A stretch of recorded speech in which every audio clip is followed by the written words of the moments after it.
Bapak mau kasih tahu melalui pelajaran ikan ini. Kalian bisa lihat nggak tadi? Papanya tidak izinkan Nemo masuk ke jaring. Ya, jadi jaring tadi Nemo bisa keluar masuk kan? Ikan besar kan tertangkap. Kalau ikan Nemo gak mau masuk boleh nggak? Boleh juga. Buat apa dia membahayakan nyawanya?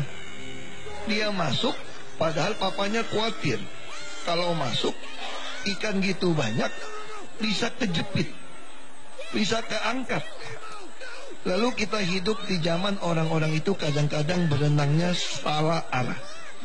Jadi persis seperti ikan. Yang benar harus berenang ke bawah. Tapi semua ikan ikut jaring ke atas. Kalau dibiarkan ikut ke atas, ikan-ikan ini ketangkap akan mati nggak? Jawab anak-anak, mati. Nah, bagaimana mereka bisa tahu apa yang benar? Nemo yang tahu. Waktu Nemo minta berenang berlawanan arah, kira-kira orang nurut nggak? Nggak nurut pertama. Jadi sama, kita hidup di dunia ini, kadang kita melawan arus, melawan orang yang ke arah berbeda sama kita, tapi kita tetap lakukan demi menyelamatkan dia. Dia bilang kalau nggak si Dory bisa mati nih, ikan yang biru tadi. Jadi papanya pun mengikhlaskan, merelakan anaknya untuk masuk. Lalu ketika dia mulai teriak minta turun, Nemo, papanya tahu nggak resiko Nemo? Tahu, bisa kejepit, mati ikan kecil.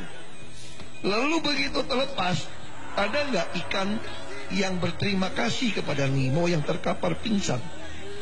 Tidak ada. Jadi inilah yang harus kita lakukan. Sekalipun kita melawan arus semua, melawan semua orang berbeda arah, kita harus tetap teguh. Semua tidak jujur, gak apa-apa, asal kita sendiri jujur.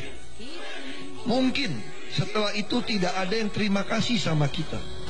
Kita juga tidak peduli, karena Tuhan yang menghitung untuk kita, bukan orang. Nah, ini pelajaran dari film ikan Nemo. Jadi bukan soal ketangkap ikannya itu tadi. Jadi orang tanya sama saya, kamu siapa? Saya bilang saya hanya seekor ikan kecil Nemo di tengah Jakarta. Seperti itu. Nah, ini pelajaran untuk kita. Lalu disambut tepuk tangan anak-anak. Majelis hakim yang saya muliakan, sambutan tepuk tangan anak-anak kecil di akhir cerita saya tersebut memberikan saya penghiburan dan kekuatan baru untuk terus berani melawan arus, menyatakan kebenaran dan melakukan kebaikan, sekalipun seperti ikan kecil Nemo dilupakan. Karena saya percaya di dalam Tuhan segala jeripaya kita tidak ada yang sia-sia. Tuhan yang melihat hati mengetahui isi hati saya. Saya hanya seekor ikan kecil Nemo di tengah Jakarta yang akan terus menolong yang miskin dan membutuhkan, poor and needy. Walaupun saya difitnah dan dicaci maki, dihujat karena perbedaan iman dan kepercayaan saya akan tetap melayani dengan kasih.